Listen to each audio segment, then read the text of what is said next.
tener una palabra de oración nuevamente y vayamos al tema de hoy. Nuestro buen Dios, gracias Padre, por tanta misericordia. Gracias por haberte revelado en Cristo, Señor, y habernos dado ese entendimiento de que el vivir es Cristo y de que el morir es ganancia, porque estaremos en tu presencia, Señor. Gracias porque diste un orden a la creación, Señor, un tiempo de vida en el cual estemos acá en la tierra, que es corto, breve, comparado con la eternidad en tu presencia, Señor. Gracias porque la muerte es un paso a verte a ti, Señor. Ruego que esta prédica en esta noche seas tú hablando, Señor, a través de tu Espíritu Santo. Seas tú glorificándote, Señor, en nuestras vidas. Señor, gracias porque podemos libremente abrir tu palabra. Por los méritos de Cristo oramos. Amén. Muy bien, si usted tendría la posibilidad de crear un mundo que tenga el poder, la posibilidad de crear un mundo, ¿cómo lo haría? ¿Cómo haría ese mundo que usted tiene en mente? Quizás, viendo algunas películas que habrá visto, habrá dicho, bueno, yo haría un mundo así, soñado, un mundo, quizás hasta cierto punto no lo haría muy distinto al que tenemos. Cuando vemos los paisajes, vemos tanta majestuosidad, yo no sé si podremos hacer un mundo mejor. Si podríamos decir, bueno, capaz que, no sé, le pondría más pájaros, más tierra, no lo sé, más flores. Pero eso podemos decir, bueno, una parte estética, forma, paisajes. Pero si tendríamos que hacer este mundo, ¿cómo haríamos los habitantes de este mundo? ¿Cómo serían para usted? ¿Cómo los haría? Estamos hablando ya de moral, de comportamiento. ¿Cómo haría su habitante? Quizás buscaría que los habitantes de esta tierra sean correctos,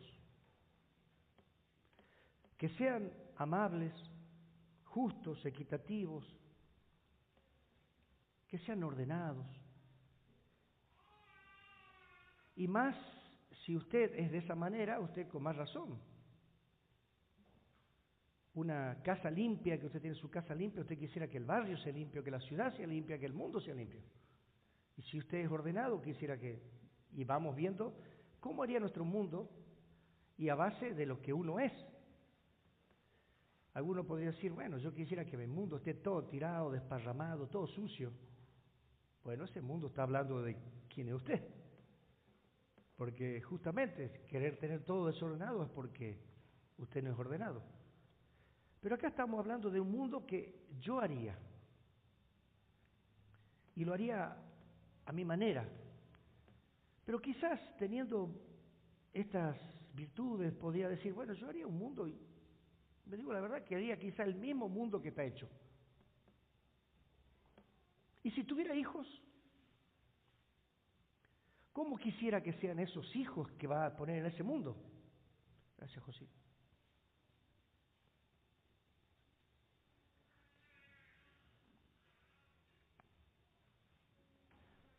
¿Cómo serán esos hijos? ¿Haría hijos obedientes? ¿Haría hijos que se comporten correctamente? ¿Que vivan felices, alegres? Hijos que se relacionen, que no peleen. Ese es un mundo hipotético para nosotros, podemos decir. O vemos un pequeño reflejo de lo que es este mundo. Pero la Biblia nos habla de que Dios, cuando creó el mundo, lo hizo todo perfecto. Génesis 1:31 dice que todo lo que había hecho lo hizo bueno en gran manera. El mejor diseñador, creador, hizo todo bueno en gran manera. Cada detalle, cada provisión, no faltaba nada en este mundo que el Señor hizo. Cuando hizo el mundo, hizo aire, separó las aguas, Y primero empezó un orden progresivo, podemos decir, aire, oxígeno, para después poner las plantas. Y después esas plantas puso los animales para que puedan comer. Y después puso al ser humano. Un hábitat para el ser humano ideal. Lo hizo tal cual le plació al creador del mundo. Un Dios de orden quiso hacer un mundo perfecto, de orden. Y acá viene una parte interesante. El hombre lo destrozó. Vivió en este mundo como si no hubiera creador. Vivió en este mundo como si hubiera sido al azar hecho este mundo, sin querer. Vivió el hombre diciendo, yo voy a vivir de esta manera porque a mí se me place. Sin preguntarle al creador del mundo cómo se debe vivir o para qué nos hiciste. No se hacen esa pregunta. Es como si alguien irrumpiera en una casa ajena, y encima que irrumpe en esa casa, entra en esa casa y pone las reglas. Y dice, bueno, en esta casa se va a hacer así. Hoy lo veríamos, no, está muy mal. Pero así se conducen normalmente las personas, irrumpiendo en una casa, en este mundo, y poniendo las reglas, cómo se debe vivir. Pero si el Creador lo hizo de esta manera, para que vivamos de esta manera, no importa. Yo soy dueño de mi vida y hago lo que quiero. Esa es la frase típica. Pero realmente entendemos que no eres dueño de tu vida, porque va a haber un momento que esa llavecita se va a bajar y va a decir clic, y vas a pasar de esta vida a otra, cual desconoces totalmente, porque no hay nadie que pueda decir yo voy a vivir por siempre. Así que no eres dueño de tu vida, hay alguien que tiene el control de ese switch, decir hasta acá llegó. El mensaje de hoy nos lleva a reflexionar justamente cómo quiere Dios que tú vivas. El título de este mensaje lo he llamado Un llamamiento a una vida santa. Y no vamos a estar predicando expositivamente como hacemos cada domingo. He cambiado el mensaje justamente por ser el Día del Padre, porque me llamaron la atención. Estamos hablando del Día del Padre y a veces no tenemos a Dios como Padre. Y en toda la Biblia se presenta a Dios como Padre. Así que quisiera que vayamos, 1 Pedro 1:13. 1 Pedro 1:13.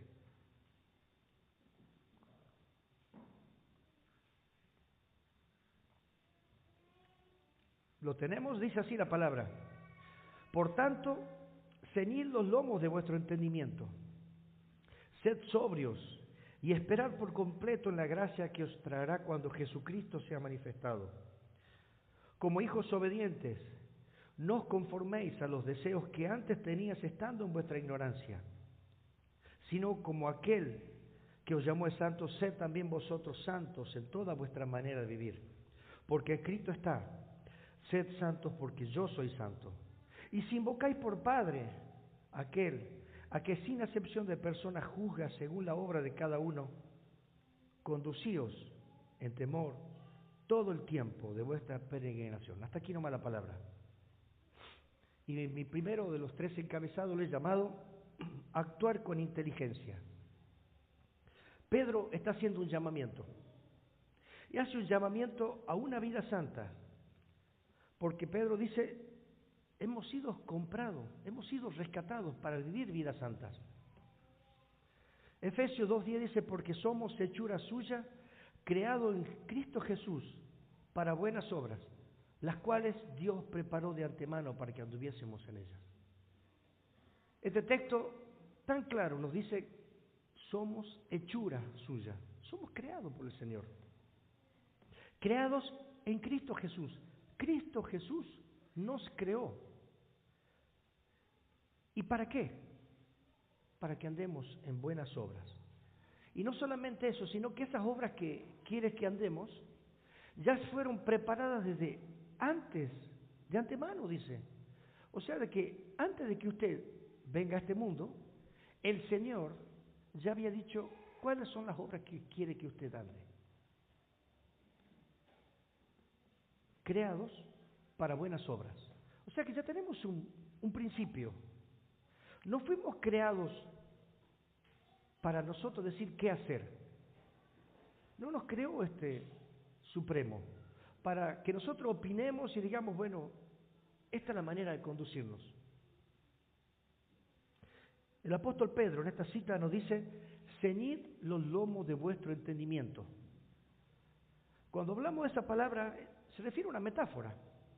Expresa una necesidad de prepararnos, como aquella época, personas que usaban un cinturón y usaban batas largas, caminar, correr, trabajar con esas batas largas, no se podía. Usaban el cinturón para envolverse esas batas y así poder liberar los pies para poder correr, la guerra. Y cuando decía, ceñid los lomos de vuestro entendimiento, está hablando de justamente apretar como un cinturón, amarrar, asegurar, estar preparados, estar firmes, dispuestos a actuar con inteligencia. Efesios 6:14 usa el término este también. Estad pues firmes, ceñidos vuestros lomos, dice, con la verdad. Esa armadura que el Señor nos da, también nos dice en un momento ceñid vuestros lomos. Pero en este caso era con la verdad. Se refiere a lo mismo. Prestos, prontos para oír la verdad, prontos para guardar la verdad. Por tanto, preparad vuestras mentes, dice, para actuar. Ceñid vuestros lomos, ceñid vuestro entendimiento. Un cambio de mentalidad va a lograr un cambio de conducta. Si yo en mi mente logro guardar la palabra del Señor, eso va a repercutir en lo que mis manos van a hacer. Por lo tanto, la mente es donde el apóstol Pedro está diciendo, esa mente, llévenla a Cristo, ciñan ese entendimiento, puedan entender ustedes para qué el Señor los ha hecho, los ha llamado. Y después de esa palabra sigue, sed sobrios. Una actitud, podemos decir, sensata, equilibrada, la cual requiere un dominio de mí mismo, una concentración, vigilancia. Cuando habla sed sobrio, me viene a mente automáticamente lo contrario a ebrio. Cuando uno está ebrio, está perdido, está dormido, está distraído. Y esto me dice, sed sobrios, estén despiertos, atentos, dispuestos. Y un poco más adelante en Pedro 5:8 dice, sed sobrios y velad. La misma palabra, porque vuestro adversario, como león rugiente, anda buscando a quien devorar. Esa misma palabra, sed sobrios, en cuanto al diablo, estén atentos, estén dispuestos, estén velando. Porque el enemigo anda. Ustedes no estén dormidos. Esa palabra me está diciendo, cuidado, no estén confiados, estén atentos. Y con eso en mente, el apóstol Pedro continúa diciendo, esperad por completo en la gracia que os traerá cuando Jesucristo sea manifestado. En tu mente, siendo sobrio, pon tu esperanza en esa salvación inmerecida que ustedes recibieron y van a recibir cuando Jesucristo sea manifestado. O sea que me está diciendo, de la manera que ustedes vivan y piensan, háganlo, pero expectante, sabiendo de que un día va a venir Cristo. Si podemos ver en 1 Pedro 1, versículo 3, un poquito más arriba, dice, a una esperanza viva, el versículo 4, a una herencia que tiene reservada en los cielos, el versículo 5, aquella salvación que está preparada para ser manifestada en los tiempos postreros. Allí debe estar nuestra mirada. Porque esta vida es pasajera. Si yo solamente espero en esta vida las bendiciones, hermano, pobre de ti, porque esta vida no es nada comparada con la eterna. Pobre de ti si tú solamente esperas en esta vida lo bueno. Estamos aquí, es verdad, pero esto es solamente el principio, el comienzo de una eternidad que el Señor tiene preparada para nosotros. Y justamente esta vida se trata de una prueba. ¿Cómo salgas del examen de esta prueba, podemos decir? Va a ser cómo vivirás en el futuro. El futuro no es aquí, el futuro es allá. Así que el apóstol Pedro dice, estén expectantes a aquella venida de nuestro Señor Jesucristo. Aquel momento que Él vendrá con su gloria, con sus ángeles. Y quizás nosotros vayamos antes. Pero tu mirada puesta en el futuro. Pero mientras tanto, mientras estás aquí, el apóstol Pedro dice, no os conforméis a los deseos que antes tenías estando en vuestra ignorancia. ¿Puede leerlo, versículo 14? No se conformen. Lo que ustedes hacían antes. Ustedes estaban en su ignorancia, es verdad, haciendo muchas cosas que no eran agradables al Señor, sin entendimiento. Pero comienza el versículo 14 con una palabra, como hijos obedientes. Este es uno de los motivos por cuales elegí este texto. Como hijos obedientes. Acá podemos ver una relación entre padre e hijo. No solamente este creador nos hizo, nos puso en un mundo ideal y se fue, podemos decir. Y está él allá arriba y él no le pasa nada. Él está sentado en su trono y nosotros acá sufriendo. No es esa la intención del Señor. Y no es así tampoco. No es un Dios creador y nosotros criatura. Él allá y nosotros aquí. No es así. Porque ni siquiera ese es el plan original de Dios. El plan original era relacionarse con nosotros. En el Génesis 3:8, dice así, y oyeron la voz del Señor Dios que paseaba en el huerto. Dios se paseaba en el huerto viendo su creación, queriendo estar en relación con Adán y Eva.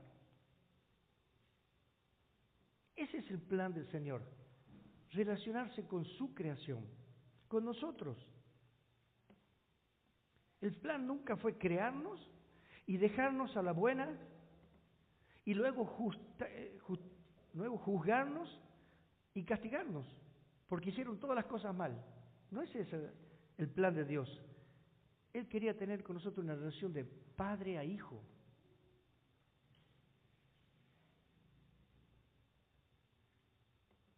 Usted, antes de llegar a Cristo, vivía sin entender. Hacía las cosas por ignorancia como yo las hice también. Pero la palabra dice, pero ahora como hijos obedientes, no se conformen a este mundo. No vuelvan a la vieja manera de vivir, a satisfacer sus propios deseos, a la ignorancia que los llevó a hacer estas cosas. No lo vuelvan. Alguien podría decir, bueno, pero yo lo hice sin saber. No sabía y lo hice y cometí pecado sin saber. Sí, es verdad. Pero igual sos pecador. De la misma manera, la ignorancia no es una excusa. Podemos decir, bueno, pero yo no sabía y cometí pecado. Pero no porque no sabías, el Señor tiene que decir, bueno, entonces vamos al cielo porque, bueno, vos no sabías y eres inocente. No pasa por inocente, porque la palabra misma dice, el que comete pecado será castigado por su pecado, aún el de por inocencia. Escucha la palabra que dice Romanos 1:20, porque las cosas invisibles de Él, su eterno poder y deidad, se hacen claramente visibles desde la creación del mundo, siendo entendida por medio de las cosas hechas, de modo que no tienen excusas. ¿A qué se refiere eso? Siempre las personas, indios, no sé, gente de todo el mundo, buscó relacionarse con lo divino. ¿Por qué?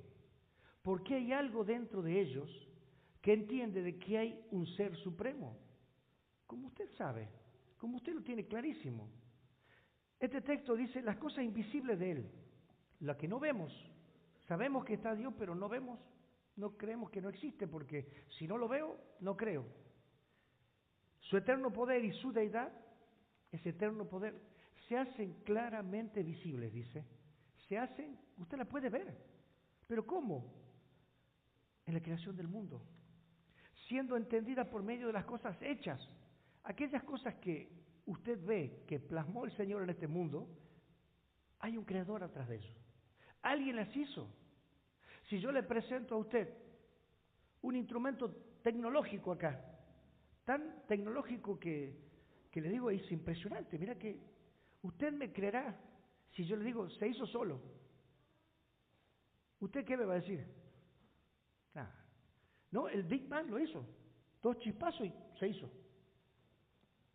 La evolución agarró y pasó años y años y años y hizo, mira, ¿usted qué diría? No. Atrás de ese aparato tecnológico hay una mente pensante, hay un creador, hay alguien que lo hizo, de tal manera que hoy lo tenés. Es más, seguís buscando y vas a encontrar hasta la marca. Pero nosotros, un ser tecnológico tan bien hecho, decimos se hizo solo. No, esto fue obra del azar. Se juntaron un par de moléculas y los millones de años y se hizo un ser humano perfecto. ¡Qué ignorancia! ¡Qué ignorancia poder entender de que no hay un Dios! La creación misma siendo entendida por medio de las cosas hechas. Mire usted un pájaro, mire un animal, mire los cielos. Hay un creador atrás. Hay alguien que hizo una mente maestra que hizo todas esas cosas. ¿Cómo no creer? Por lo tanto, dice, no hay excusa. Dios se reveló constantemente en la creación del mundo. Habiendo hecho todas las cosas, después se reveló a través de su palabra, la Biblia, un libro perfecto que trataron de destruirlo, se multiplicaban, trataron de desaparecerlo y había más, en distintos idiomas y cuantas cosas, pero no. Preferimos leer el Martín Fierro, el mejor libro que la Biblia. Perdón, pero no. Y después, a posterior, como si fuese poco, el Señor se reveló a través de su Hijo Cristo Jesús. Vino el Hijo de Dios a este mundo y a decirnos cómo son las cosas. Y la Biblia habla de que lo matamos. ¿Por qué? Porque se decía que era Dios. Y para no tener ninguna conexión con lo supremo, lo matamos. Hechos 17:30 dice, pero Dios, habiendo pasado por alto los tiempos de esta ignorancia, ahora manda a todos los hombres en todo lugar que se arrepientan. No te justifica tu ignorancia. El día que vayas al cielo y te presentes delante del Señor, no puedes decirle, yo no sabía. Yo me manifesté, pero pasa que nadie me habló. Ahí en la 8 y 17 en Sáenz Peña, Chaco, todos los domingos se predicaba el mensaje. Y vos lo escuchaste. No me puedes decir que no escuchaste mi mensaje. Pero si hubieras mandado ángeles del cielo y me hubieran hablado, yo quizás hubiera creído. Ahí tienen a esos que se llaman discípulos del Señor, escúchalo.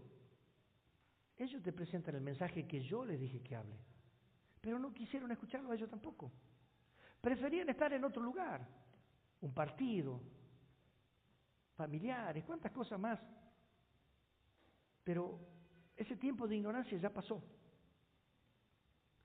Eres culpable. Eres culpable. Y ahora con el entendimiento de que realmente puedes ver que sí hay un Dios, eres aún más culpable. Y eso me llega a mi segundo punto. ¿Por qué Dios nos pide que seamos santos? ¿Por qué este Dios que creó todas las cosas quiere que seamos santos? Dice el texto, porque sino como aquel que os llamó es santo, sed también vosotros santos en toda vuestra manera de vivir.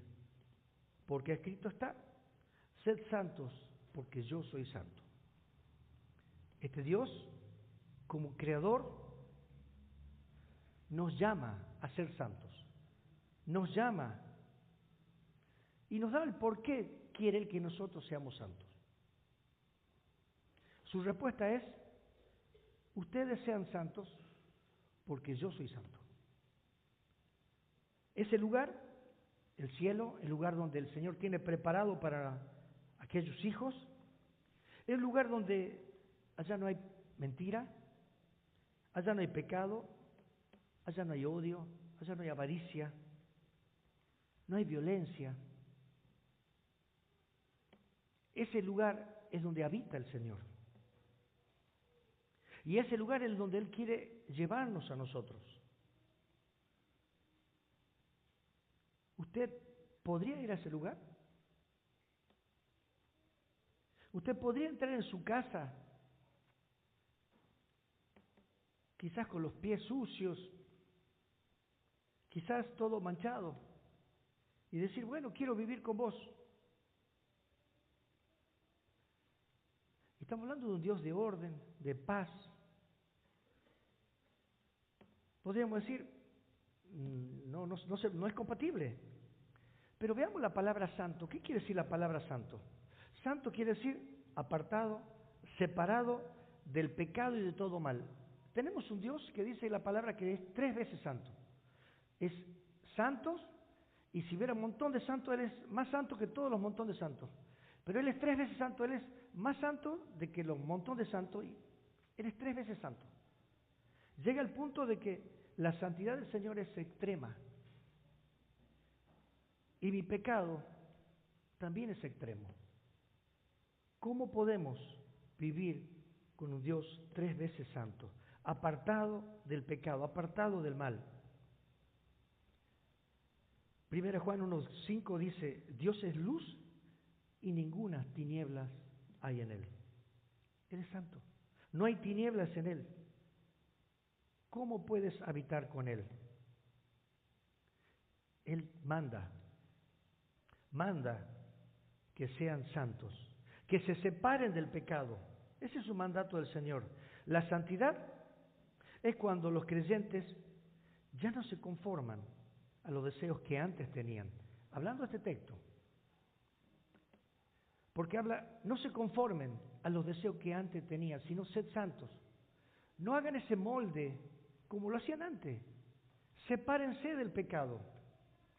Ese deseo de la antigua vida que incluía malos pensamientos, anhelos perversos, apetitos descontrolados, impulsos sexuales, y esta lista puede continuar. No se amolden a eso, sino confórmense a aquel que es santo. Él te llama y te dice: sed santo. No tome la forma del mundo, toma la forma de Cristo. Imita a Cristo. Pero hay algo acá que también no debemos dejar pasar por alto. No hay manera de que yo pueda ser santo por mis propios medios. Yo cada vez que quiero acercarme más a la santidad de Dios, cada vez me doy cuenta que soy más pecador. No hay manera que yo pueda ser santo. David, en el Antiguo Testamento, después de haber cometido uno de los pecados más atroces, asesinato y otras cosas más, dijo estas palabras: lávame más, Salmo 51:2, lávame más y más de mi maldad, y límpiame de mi pecado, porque yo reconozco mis rebeliones, y mi pecado está siempre delante de mí. Contra ti solo he pecado, y he hecho lo malo delante de tus ojos. Purifícame con hisopo y seré limpio. Lávame y seré más blanco que la nieve.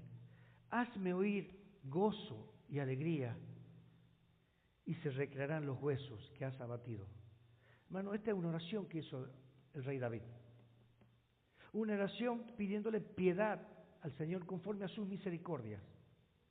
Conforme a la multitud de sus piedades, le decía: borra mis rebeliones. El salmista estaba rogando por limpieza a un Dios que es 3 veces santo. Él me tiene que limpiar. Él me limpia. El Señor es paciente para con nosotros, dice la palabra, y no queriendo que ninguno perezca, sino que todos procedan al arrepentimiento. Allí donde decimos al Señor, Señor, límpiame. Y esto es para salvación. Cuando el Señor viene y me da su Espíritu Santo y me limpia completamente, Él me salva, Él me aparta, Él me hace santo, dice la palabra.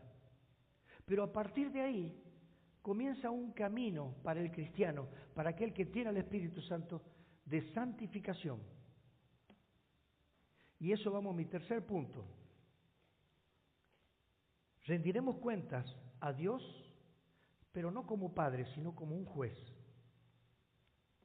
Versículo 17 de 1 Pedro 1 dice, si invocáis por Padre aquel que sin acepción de personas juzga según la obra de cada uno, conducíos en temor todo el tiempo de vuestra peregrinación. ¿Quiénes son las personas que invocan a Dios por Padre? Si invocáis por Padre, ¿no son sus hijos? Aquellos que reconocen que tienen un Padre celestial. Y tú que invocas a ese Padre celestial y le dices quizás, Padre nuestro, quiero que sepas que este Padre celestial no dejará sin castigo al culpable. Podemos decir, bueno, pero en Cristo fueron pagada toda mi deuda. Sí, es verdad. Ahí Cristo saldó toda la deuda. Tú eres salvo. Pero a partir de ese momento, tú debes santificarte. Él te va a ayudar. Pero el Señor manda que seas santo. Y ahí donde tú tienes que no amoldarte a lo que antes hacía, sino amoldarte a lo que Cristo hizo, acercarte al Padre para poder vivir en santidad. Él no tiene, podemos decir, favoritos. Él juzga sin acepción de personas. Él juzga con imparcialidad. ¿Y a quiénes van a ser juzgados? Aquellos que invocan a Dios por Padre. Romanos 5:10 dice, porque es necesario que todos comparezcamos ante el tribunal de Cristo, para que cada uno reciba según lo que haya hecho mientras estaba en el cuerpo, sea bueno o sea malo. Y este texto a veces creemos que es para el inconverso. Este texto es para el cristiano. El cristiano va a comparecer ante el tribunal de Cristo. Y cada uno va a recibir lo que haya hecho mientras estaba aquí, sea bueno o sea malo. O sea que Él nos juzgará o nos recompensará según lo que tú hayas hecho. Si Dios es tu Padre, debes honrarlo, debes vivir como ese Padre que tienes.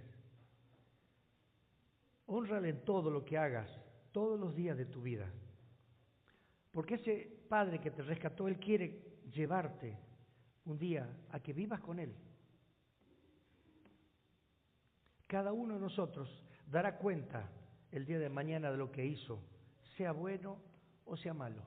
Alguien podría decir, bueno, ¿para qué quiero recompensas?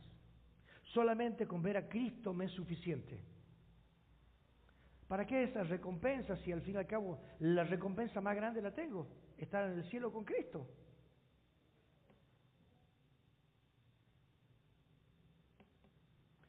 Quiero decirte que estás perdiendo mucho entendimiento. Quiero ponerte un ejemplo.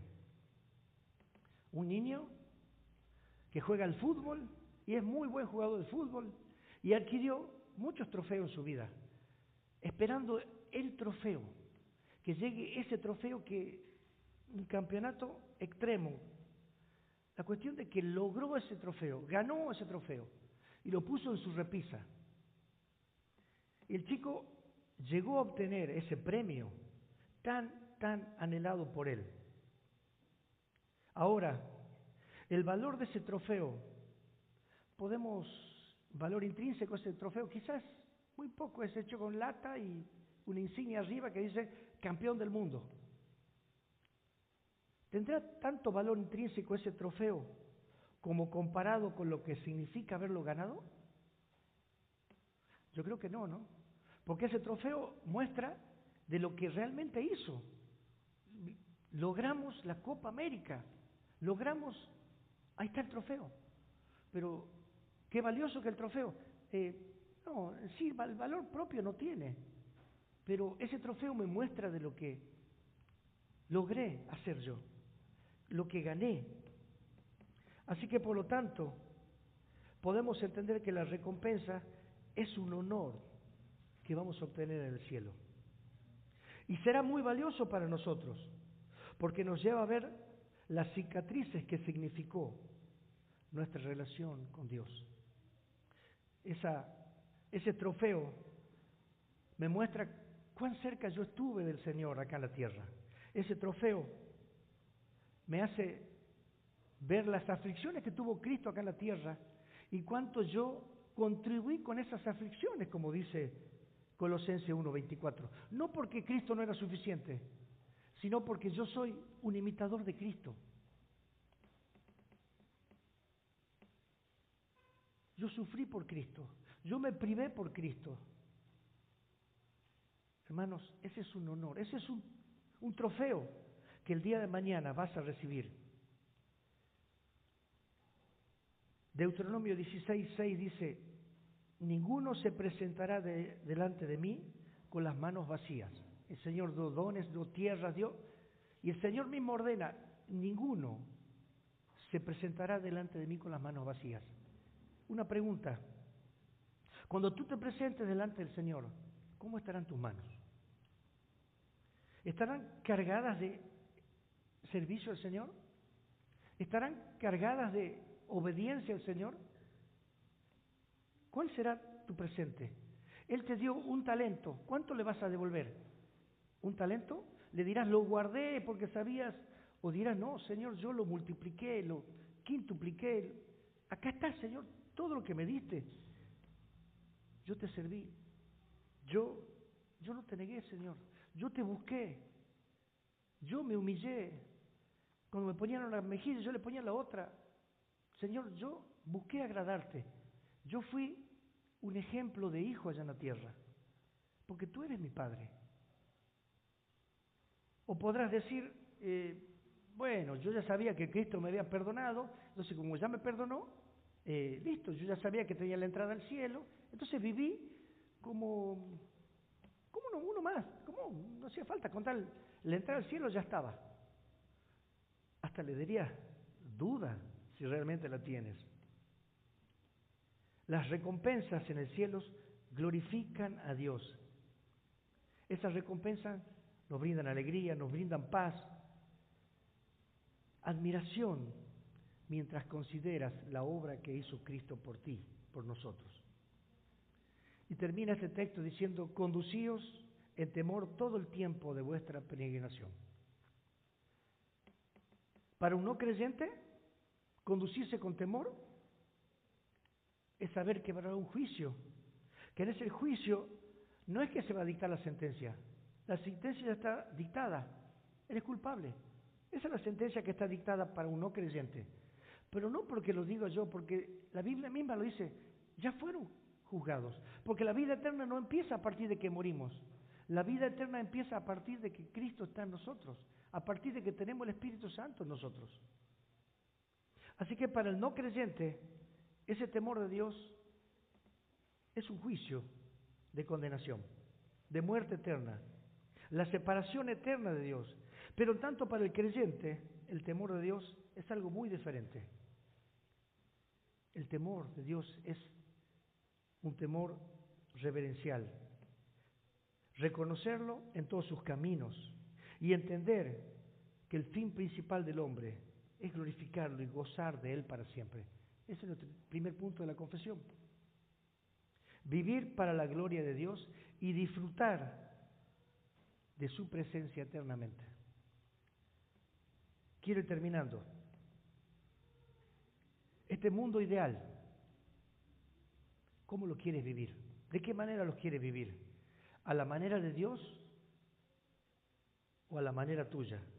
Yo te he dado herramientas para que tú puedas vivir y para que tú seas recompensado y para que el día de mañana puedas verlo al Señor. El Señor hoy te da la posibilidad de poder arrepentirte y creer en esa obra que hizo Cristo en la cruz. Él murió para que tú tengas vida. Él murió para poder estar contigo para siempre. Ve a Él, arrepiéntete de tus pecados, cree en Él y Él te dará vida. Y a partir de ahí puedes, cada obra que tú hagas va a glorificar a tu Padre que está en los cielos. Y podrás llamarlo Padre Celestial y Él te llamará mi Hijo. Pero para que eso suceda, debe haber un arrepentimiento de que has vivido lejos del Señor, de que no has querido vivir conforme a su voluntad. Te animo, ve a Cristo en arrepentimiento y fe. Oramos. Gracias, Padre. Gracias a nuestro buen Señor por esta oportunidad que nos das en esta noche de poder acercarnos a Cristo y pedir perdón y querer vivir conforme a su voluntad.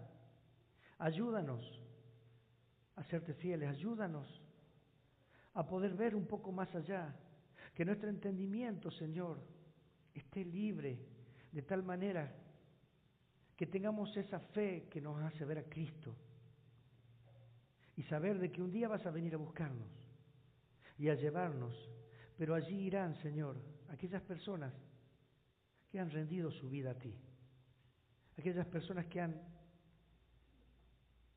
se han arrodillado delante de Él y han pedido perdón por sus pecados, suplicado para que tú lo perdones.